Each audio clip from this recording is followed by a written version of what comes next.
some context around Megadeals. So there clearly is a difference between selling a copywriter and a copy printer and selling an Airbus 380, right? So, and the obvious takeaway here is the more complex the sale is, which is further to the right of the slide, the more these Megadeals discipline and competencies become more relevant and more important. The other thing to think about is this is from the Pro Sales Buying Logic framework, is there's two interesting things happening in the world of sales and marketing today. One of them is around more transactional sales, so shorter sales cycles, transactional type of selling, is becoming more and more automated and digitalized, right? So less and less humans are actually having to do the work because of the automated and digital processes that are being developed. On the other scale, so up on the top side of the slide, complex sales, so Megadeals, is becoming more and more complex, right? It's more difficult to get a hold of decision makers. Decision makers have significantly more knowledge than they used to, and it puts more onus and more pressure on sales and marketing professionals to be able to navigate in this ecosystem. So quickly about the Megadeals research and the book, right? So this is not something that Christopher or any of us have kind of made up in our backyard. This is based on some really robust research over the last actually 10, 15 years, but in the last 2.5, 3 years, there was actually very significant research in going in and looking at 100 Fortune 500 companies and deep interviewing over 60 of the Wayne Gretzky's and the Serena Williams of the Megadeals world, right? And it's through these interviews and through this research that the Megadeals framework actually evolved. So it is the reflection of how some of these world-class Megadealers actually operate.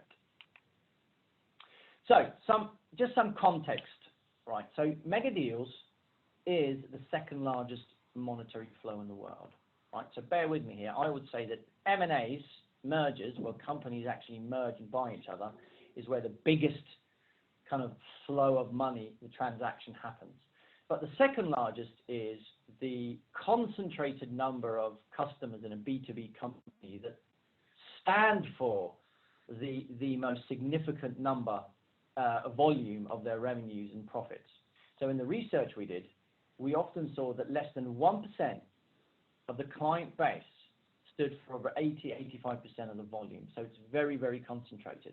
The second thing that we saw was that there were very few people in these organizations that could actually orchestrate these complex deals. So many of these companies, when we asked who are these Megadealers, they pointed to 5 or 6, 7 names. Right, and these people have to fly around the world to help local teams orchestrate these type of deals. And these are companies that have, tens and hundreds and thousands of employees. Only a handful could actually do this. So what's mind-blowing for me is if it's the holy grail of your volume, if very few people in your organization can actually do it, nobody's written about it, right, until now.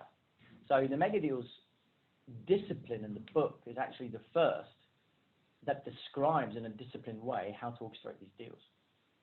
What we've also not found yet, at least, is as you come down a little bit in the complexity of these deals, so mid to high complex B2B deals, we've not seen any other book or discipline bring together sales, marketing, and social selling. So you'll find stuff on marketing, you'll find stuff on sales, etc., but we've not seen anyone bring it together. Megadeals is not a dialogue technique. So a dialogue technique is like challenger, spin, consultative selling. This is when you have the person in front of you and you move the dialogue forward, right? And this is important. You need to know this, right? But in these complex B2B deals, you don't always get the person in front of you. They are 20, 30, 50, 100 different influencers and stakeholders inside and outside the Wise organization that you need to influence. And you can't do that with a dialogue technique. We've also formed a hypothesis that's grown from this research, and the hypothesis is that you cannot become a large B2B company without doing mega deals.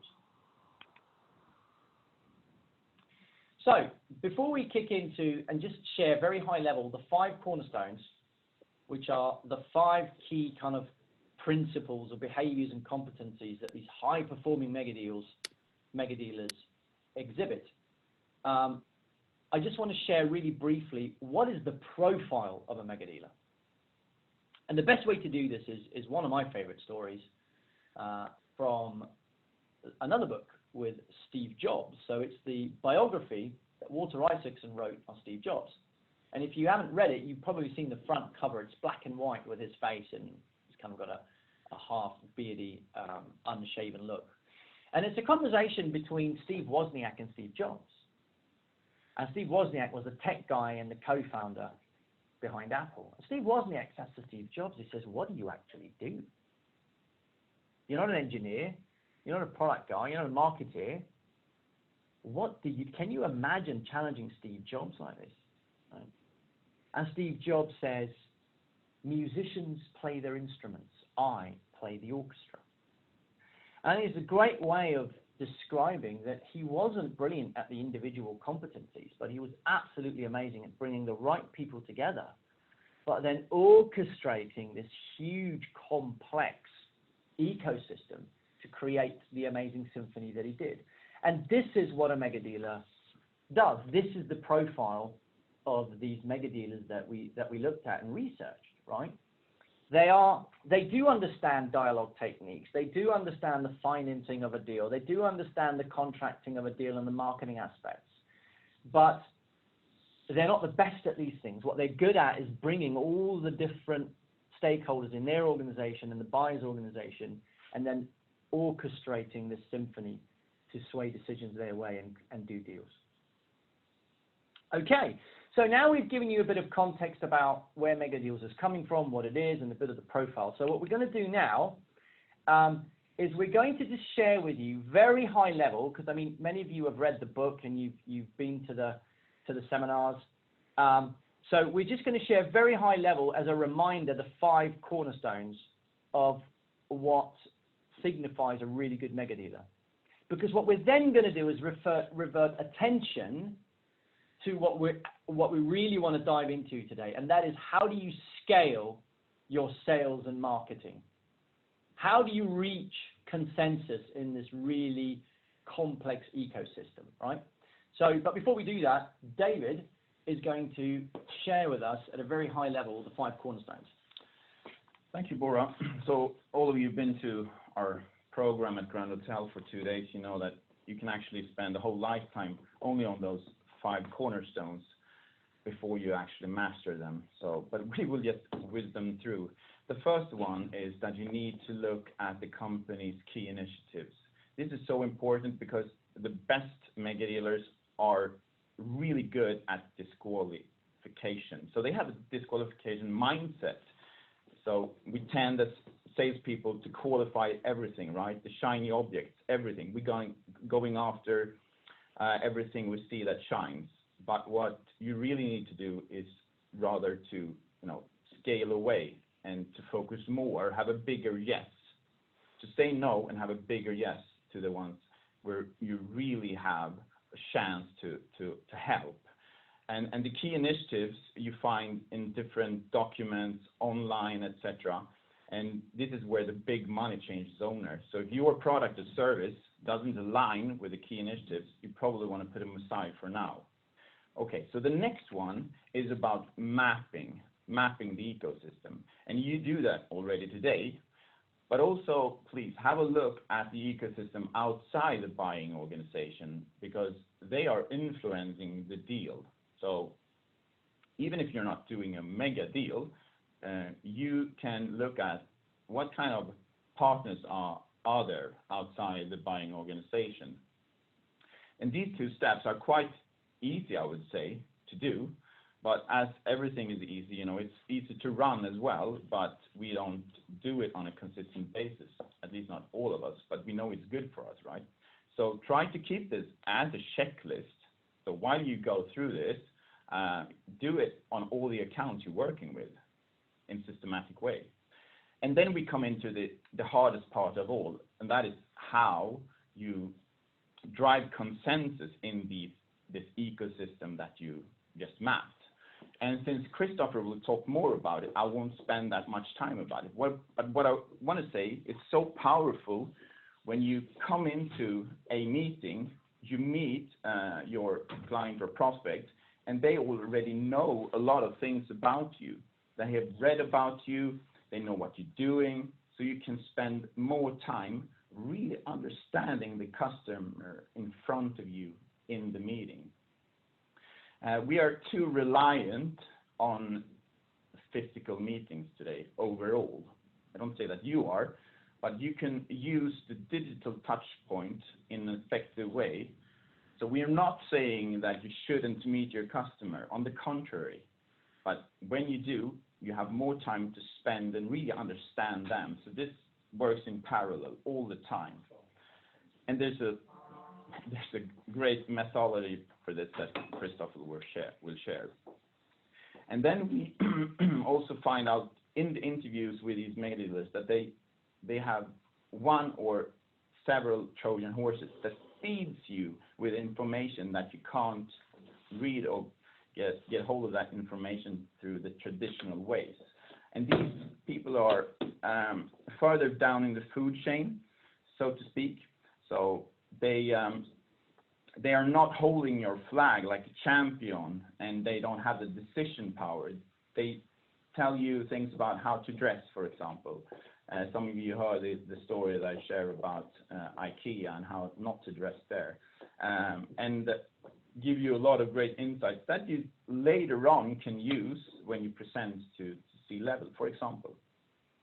And the last part is one of my absolute favorites, because we are schooled talking about benefits, features. We are the best and the greatest. It's all about me and my product.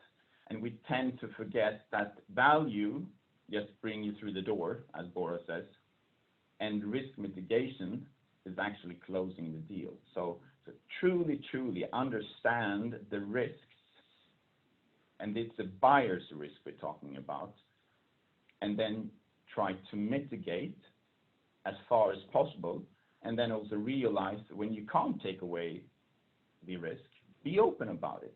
So I used to say to my own team that the questions that you don't want in a meeting, that's the questions that you want to address. Even if you don't want it, you need to address it. And with that, over to you, Christopher, because now we're going into a super interesting part about creating consensus at scale. Yeah, great. So those 5 cornerstones, you can see them as the DNA of large deals. Like, you can use them as a checklist in sales meetings and marketing meetings. Are we following these 5 in all of our deals, especially our top deals? There is one though, which is not just a checklist point. So key initiatives, very simple to apply, great leverage, but start applying is very simple. Mapping the ecosystem, also pretty simple. And Trojan horses, you just need to keep your eyes open and find them and have them as information sources. And risk mitigation, you inject it in your sales cycle, like David said, proactively. You don't wait for them to bring risks up. You bring them up, and you address the one of them you can address, but you intentionally leave your risk on the table. There's one, though, which is tricky, and that's number 3, the consensus creation, and create consensus at scale, which we're going to focus the last part of the session on entirely. And here, people are not enough. We cannot just meet. So in large deals, we've looked at deals, for example, the largest deal that IBM did in Morocco had 499 people signing NDAs. So the kind of 5.7 or 6.7 decision makers you see in some reports, that doesn't really apply. So that number is the average. An average are sometimes dangerous. It's the average of phone subscriptions to SMEs and Airbus sales. Then it's 5.7 decision makers or 6.7. But if you look at the larger deals, and I'm sure that many of you, even if you don't do multi-$100 deals, etc., I'm sure you do deals in the range of 1 million kroner, $1 million, those kind of ranges, and then you quickly realize that there's a larger group of people you need to influence inside the account and outside the account. Now, consensus at scale, let's go into that. So there's 3 key mistakes, and I'm sure you run into them. I'm sure that some of your team members run into them. And the first one is that we rely on too few stakeholders. So we're like, yeah, I met with Bora yesterday. He's really on. He's now going to present this internally. And the reason why this is dangerous is that if you, in your company, want to get a change through, and you're the only one driving that initiative, even if it's your own, it's not a supplier's initiative, it's your own, it will be a struggle. So relying on too few stakeholders is very dangerous. And there are a lot of deals that where you get the feedback like, no, I ran this in the management meeting and they turned it down. And typically that decision point was squeezed down from 15 minutes to 3 minutes because there was a lack of time. And then people said, yeah, can we take that later? And then you hear, call us after Christmas instead. Also, we're too reliant on physical meetings. And this is where, in the last 10 years, various tools have added a change in how we do larger deals. So some of the insights from the research is things that have been valid for ages. But some of the insights in the research have come up in the last 10 years. We'll cover them today more in depth. And the last one, like David said, we're talking too much product features, differentiation, etc. I was a CIO for a larger company for a while. I'm not the CIO type, but I was a CIO, and I met a lot of tech vendors, and they all talked about benefits and why they were better than the competitors. But I didn't understand why are we even sitting here? I don't understand the context. We'll cover that as well. So there are 4 key things to do when trying to drive consensus at scale. First, map out the ecosystem, which is one of the cornerstones that David went through. Develop relevant content. We'll share some examples here. Communicate pretty frequently using a variety of channels like the social media channels, IP target ads, etc. PR is very, very valuable in larger deals, and analyst contacts. And then work as one team. And this last one is often broken by the fact that marketing is running in one direction and sales in another. And also the other mistake is that marketing is running leads or MQLs, and sales is supposed to take over and then drive to the goal. That paradigm is kind of really not working. We see this in the Megadeals research. We've seen it at Proof Analytics, where we mathematically analyze the go-to-market mix. Sales and marketing need to work in parallel. So, and it's one team. If there's one picture you should keep on your desk, this one is how we do multi-front war. So we develop content for meetings, for online, for all kind of channels based on a messaging architecture. We'll cover that soon. And then the 2 primary pieces of content, apart from a PowerPoint or a whiteboard, is articles and videos. The Megadeals world is very driven by content. This one, we will only get a taste on it. This typically takes a while to nail. Most companies are talking about product and features and why they are the best vendor in their category. The slightly better companies talk about the change drivers, like what are the pain points, the macro trends, etc. But almost all companies are jumping straight from the change drivers into why you should buy from us. And for smaller deals, that can work. I can go, yeah, I have this problem. I know a friend of mine, Bora, he has a company that can solve this, and whatever decision makers involved, they go, yeah, fine, just do that. But if we're buying something strategic, so either a strategic deal or a mega deal or a combination of the two, the decision committee will not suffice. They will not be happy about just the problem and the vendor. They will go, okay, we have this problem. What are the various alternatives to solve the same problem? Like if you have a growth problem, it's not necessary the solution to go with the Megadeals discipline. It can be get a CRM. It can be get a social media coach. It could be hire a new agency. There are a variety of alternative solutions to the same problem. Now, customers are making this analysis typically on an ad hoc basis or a structured basis. But if we bring it into how we communicate, they actually see us as a help in making the decision. it's also good help to disqualify cases, because if they choose a route, if they're better fitted to a route that you cannot find, you can actually,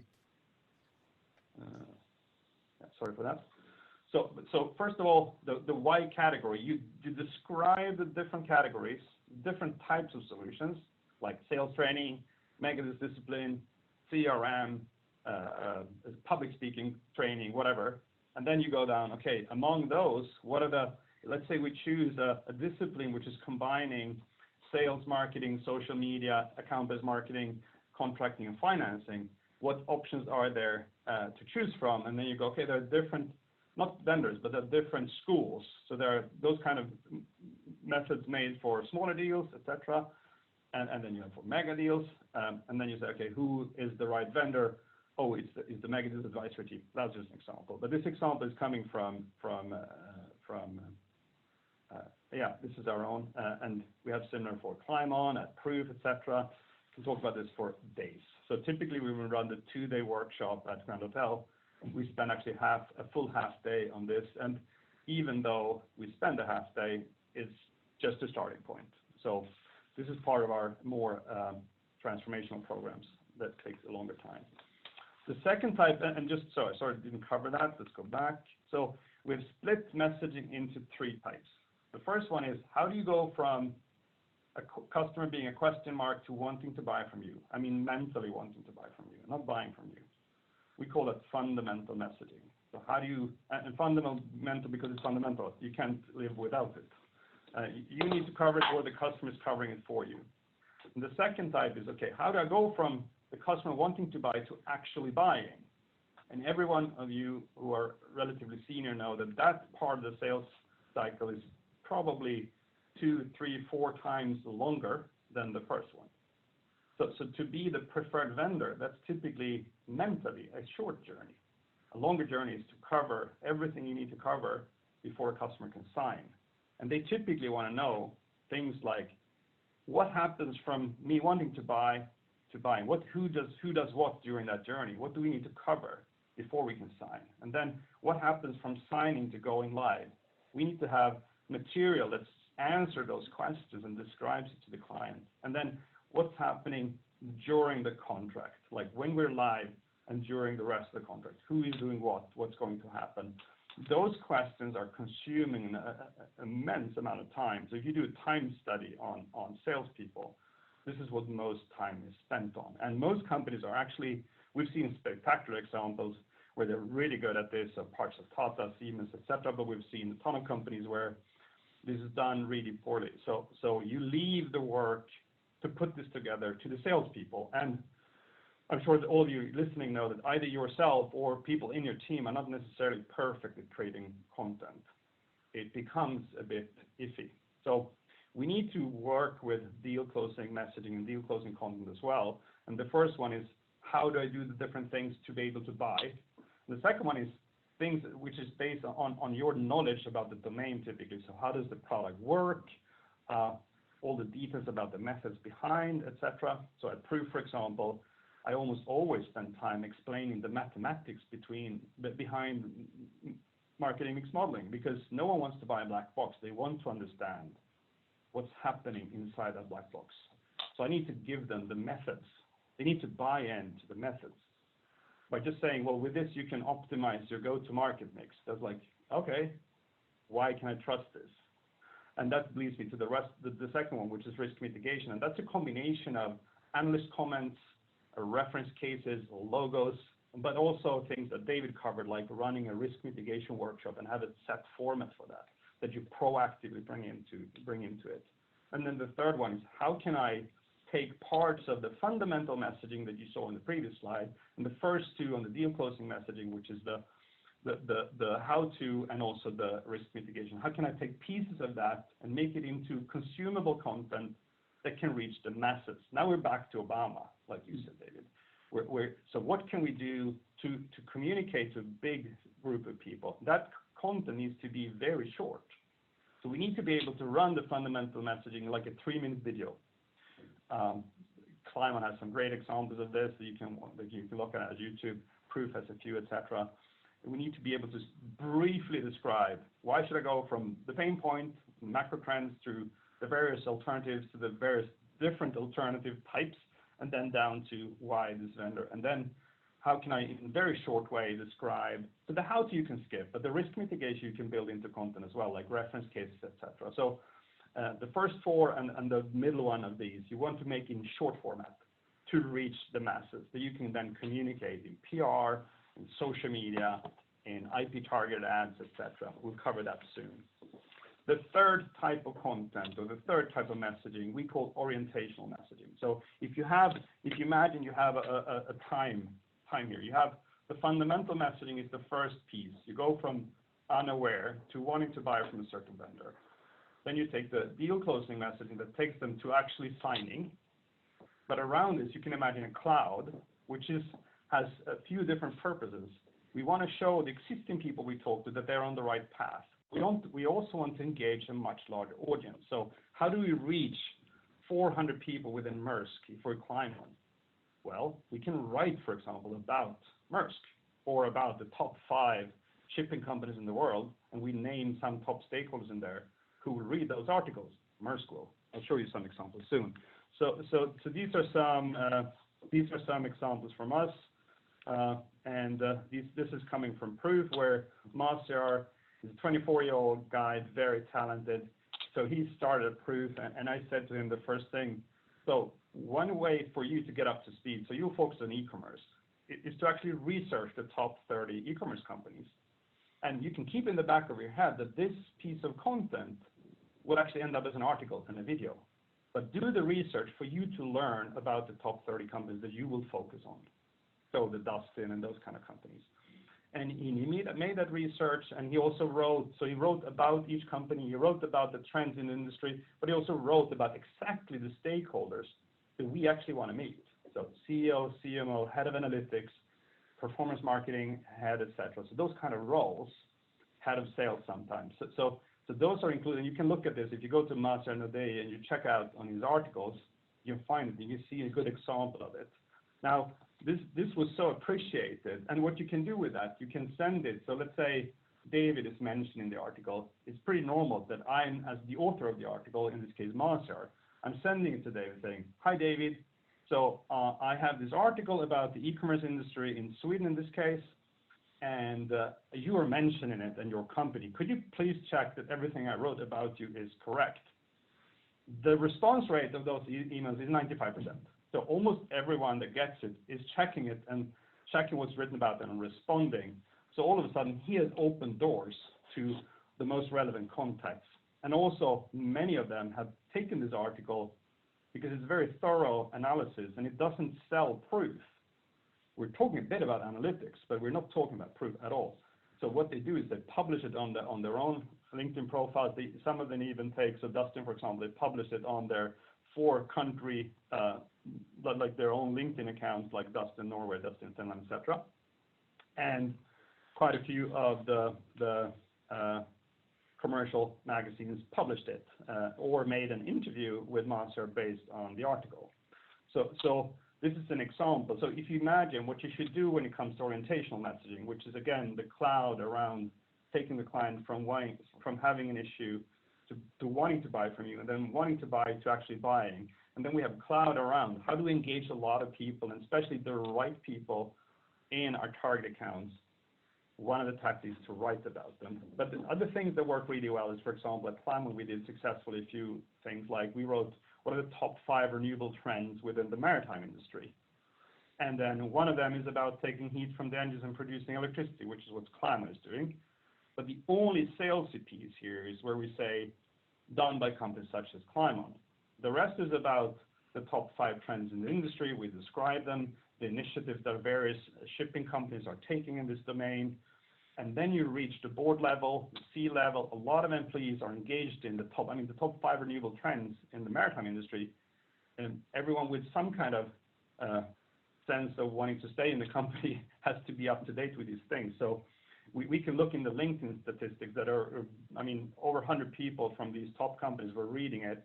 So people were distributing it internally, etc. And the 2 top magazines in the shipping industry were publishing it as an unedited content. So it says author Carl Berglund from Climon, and they didn't touch the text at all, which is great. Can I just jump in here, Chris? Go ahead. Stay here. I absolutely love this, right? I mean, just think about this specific example that Christopher shared with you around Matteo. As you said, he's 24 years old. So he has no experience in e-commerce. No experience in e-commerce, quite new in his career. I mean, he's a really smart kid, but he's quite new, right? So he's not like 40 and has 30, 40 years of experience in the background. So he's 24 years old. Proof is a relatively new company and not as well known within the top brands. So nobody really knows about Proof, right? And you've asked him to go and have meetings with the CEOs and the CMOs of the top performing and lots of people underneath of the top performing companies in the e-commerce industry. Where do you even begin, right? I mean, sending emails is not going to work. Trying to call them is not going to work. Trying to contact them is not going to work. And the amazing thing with this brilliant methodology or this technique, right, is that 20 out of the 30 in these companies he actually got meetings with. And the majority of them contacted him. Yeah, exactly. I mean, what he wrote in the UC, if you check his article, if you go to his profile and look it up, he's also saying, I'm going to launch a few more articles about the e-commerce industry. So to an e-commerce, you can probably imagine this, if this is about your industry. If someone is saying, so I'm writing about the XXX, YYY industry, that was weird first. So the XXX industry, anyway. So I'm writing about this industry where you work and your company's covered and you're mentioned as a person. It's kind of out of own self-interest. You want to stay in touch with this guy. So they book coffee meetings with him and kind of want to make sure that he understands them correctly, etc., because he's going to document them going forward. And not only that, when he walks into the meetings, he's actually a bit of a star. I mean, you know, they're actually kind of courting him. No, it's worth it. He's not your average guy. He's very smart. He's 24-year-old, but he's very sharp. So he's not average Joe. But he has no history in e-commerce, and he had no history with Proof. Fantastic. So very quickly,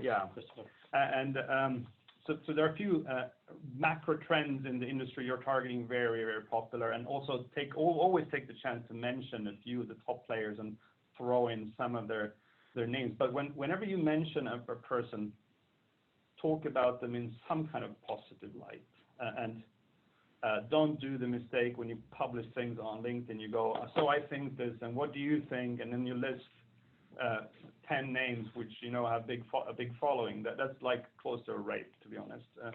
So don't do that. But you can, when you mention people in a positive sense, they typically endorse you, and you'll be playing on people's ego if you want to be very cynical about it. But you are becoming a thought leader by just writing about your industry, and be very subtle about how you put yourself in the context. So hence the analogy with the Aston Martin car. Probably most of you have seen the Bond movies, and the Aston Martin car is of course a product placement. So this is what we do as well in this kind of content. Right. And these are some examples that we're covering going forward. So we write about the biggest owners of the e-commerce companies, the biggest investors. We're writing about some board members, etc. So we're kind of infiltrating the e-commerce industry. We do the same at Climon, and this is also what we teach in our 2-day courses in our transformational programs, how to document and infiltrate companies. Right. So then when you have, and this is an important piece. Don't think, oh, I can't start communicating because I have no content. You have to do it in parallel. So we can't say, well, let's spend a year developing thinking and material around this, and then we try to reach out. No, it has to happen in parallel. So there are a few different ways to reach out. Now we talked about how we need to design our content to go from question mark to exclamation mark, from exclamation mark to signing, and then the cloud around it, how we engage a large audience within these accounts, which is the consensus scale. Another way of doing this is to use various type of enterprise social selling techniques. So these are some examples. These guys are awfully pretty. One of them is fit, one of them is not. Let's not talk about who. Can I just share one thing here, Christopher? Yes. If you just go back to the, hold on, sorry. Up. Let's see. Sorry, guys. Okay, so this is for me quite amazing because what you see on the left-hand side is just really identifying the stakeholders in the buyer's organization and outside the buyer's organization. And I'm sure many of you are familiar with Sales Navigator on LinkedIn. It's a phenomenal tool for you to start to pinpoint who are the people in the buyer's organization that you want to start to influence, right? And start to engage with and connect with. On the right-hand side, you then, as Christopher says, it's the content that Christopher's been talking about. This is a great, so using LinkedIn, for example, is a great way of communicating that content to the people that you've started to engage on LinkedIn. But what I think is just amazing, Christopher, I just want to share with the audience before we move on, is that if you look at the post where you see David holding his hands just above his waist, he's had I think it's 10,500 views. So 10,500 views has viewed his post. Now you can't see the actual post, but it's very much based on what Christopher shared around content, right? That drives thought leadership. But if you look at the little box, I don't know if you can see it, but it says Oracle 53, Telia 44, EY 43. So these are actually the clients that we're trying to engage with, and we've got 53 people work with, yeah. Exactly, Yeah. And work with, and they're actually viewing this content on a weekly basis. Yeah. How do you even do that physically? It's impossible, right? Right. So, and then another tactic that is critical to create a consensus scale is account-based advertising. So I actually ran a company called Vendormore. I'm now chairman of InSync, which is in the space for the sake of clarity and transparency.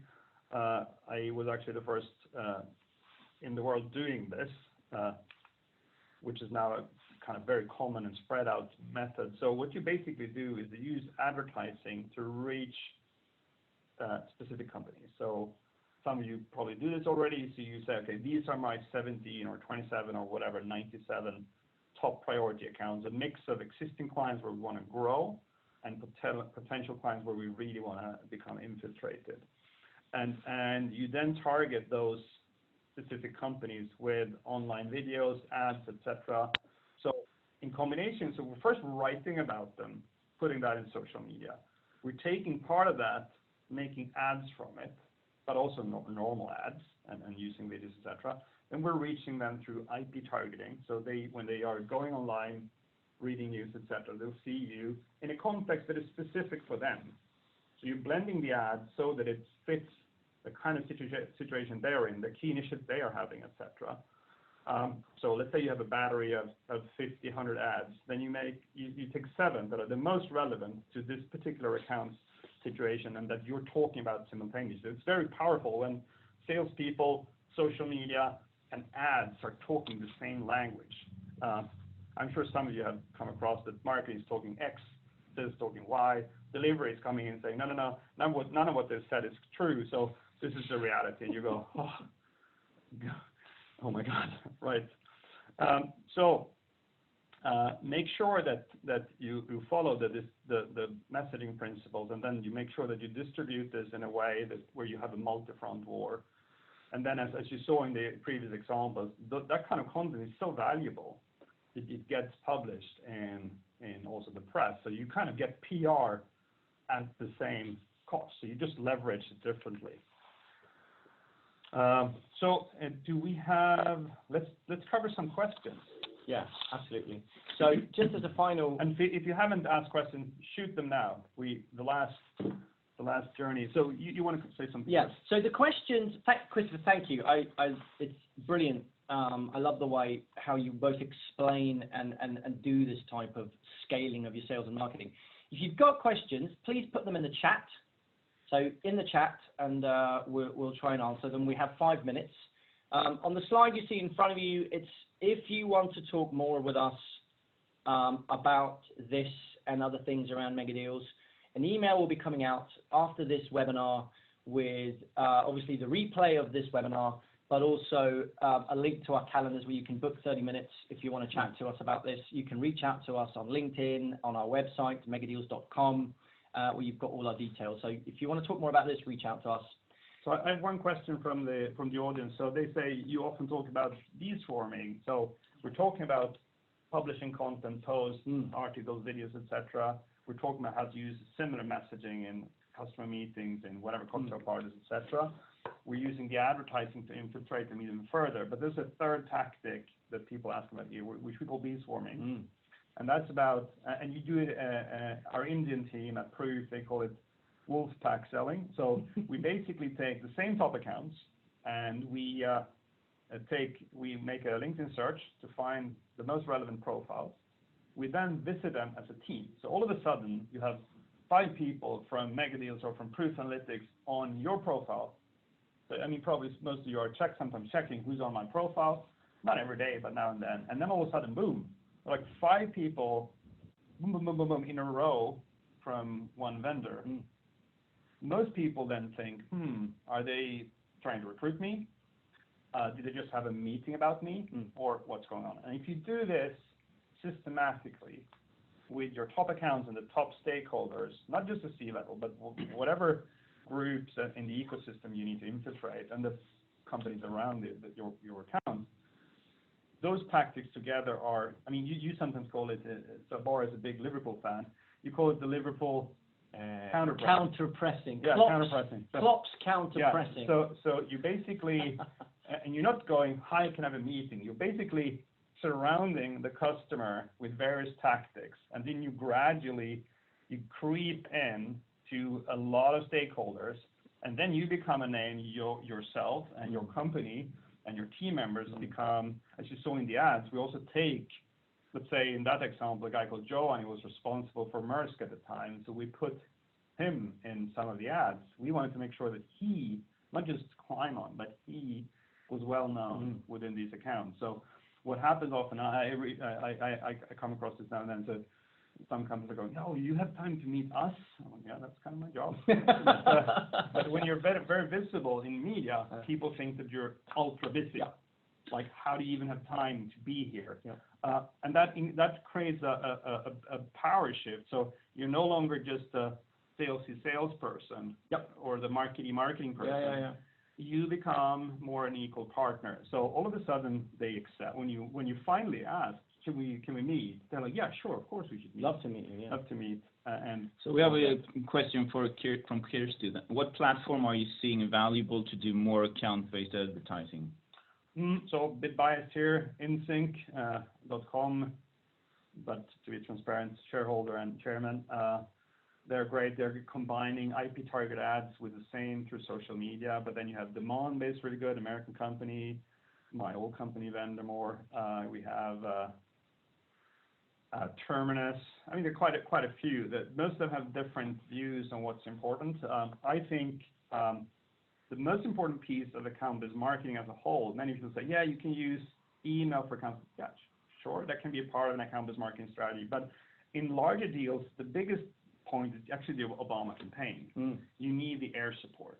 So you can stick in letters and emails, etc. So more direct tactics, but you really need to infiltrate. That's your primary goal. And for example, again, bias, but that's how Insync is built. So we're using a variety of normal online media and social media to really infiltrate the accounts with sponsored posts, etc., but with targeting. But yeah, Vendemore is great. Terminus. David has another question, but before, just a quick sneak preview. Our next webinar, which is going to be end of March, keep an eye on the website, is actually going to be how to use account-based marketing in a Megadeal environment. So stay tuned and connect to that one. David, another question. Yeah, it's a great one as the previous. As a startup with limited time, staff, and money, what's the best key tactic to start with? So if you boil it down to 2 things, the 2 things that really make a huge difference. Now, one of them is rather simple. That's risk mitigation. Start doing risk mitigation sessions with your clients. You need to design it so that it doesn't become, here are the risks, and we solve all of them. No. You need to, most great salespeople, they're transparent with the client that there are risks that are not possible to solve. There's a certain degree of uncertainty. The other one is to create consensus at scale. And to engage in account-based advertising is pretty simple. I mean, you don't have to do specific content in the beginning. Just target them to start with basic content, and you become more and more refined. If I can say a third one, I think cheap, it's for free, and it's the simplest takeaway from everything we talk about, and that is to... Key initiatives? Yeah, exactly. So key initiatives, you normally find them in the annual reports of your target accounts. So an annual reports in most countries, you can either buy them from various sources or you can download them. So typically, if they're listed companies, you can download them. They're on their websites. It's part of their investor relations piece. And in those, if you don't have to go through the numbers necessarily, you can do that as well. But in the piece written typically by the CEO, or at least interview the CEO, you find their key strategies, the key initiatives. That's pretty simple to take out and see, are we matching them? And then you use that for disqualification purposes and qualification purposes. And you're right, I would say that's the easiest that gives a big impact. Easy, big impact. Yeah. I know we're running out of time, but for you who want to stay, one more question from Jens, if that is okay. Okay, so before we do the question, we'll do as many questions as you want. For those of you who want to stay, for those of you who need to pop off, thank you so much for joining today. We will be sending a follow-up email with the details of you'll get a recording of the webinar and details how to contact us. So thank you so much for today. For those of you who want to stay on for more questions, we're happy to stick around and take them. Thank you. So what was the question, David? So mentioning this bee swarming tactics, in general, how long time do you spend from start to actually have the meeting? Meaning the timeline, weeks, months, or very massively according to the team? I would say somewhere in a month's time. So it's pretty fast. But this is important. The analogy here is marriage. Like, if you want to marry someone, you don't go, boom, hey, sorry for the very blunt comment now, can we have sex? That's not what you do. You actually have another approach. You build it up gradually. I mean, I'm sure some of you are using a different approach, but the hit rate is normally iffy. So if you're really, okay, I really want to date this person, then you use a more long-term tactic, which is the same as for Megadeals. You can't afford, so you don't do the hammering the phone because you have a hit rate that is awful. And if your target market is limited to 10, 20, 30, 40 accounts in a country, you can't afford that. No, you can't afford that. So you need to use tactics of how much higher win rate. So the short answer is typically like 3, 4, 5, 6 weeks, somewhere in that range. So there is a certain delayed effect. So that you go, oh, we don't have any immediate effect. Well, no, there's a certain delayed effect. But if you continue to burn rubber on only short-term tactics, you will not win the Megadeals. That's a certainty. I agree, and I think I love the way you describe this counter pressing, but the coming at the client and then just be patient. Let the process, the time lag, let the time lag kick in, and be patient. And I had one guy in the proof and say, like, can I just start cold calling them? This is taking too many weeks. I'm like, no, you cannot. Chill. You cannot chill. The process. Trust the process. Yeah, the process is paying off. There's a certain lag time, but it is paying off.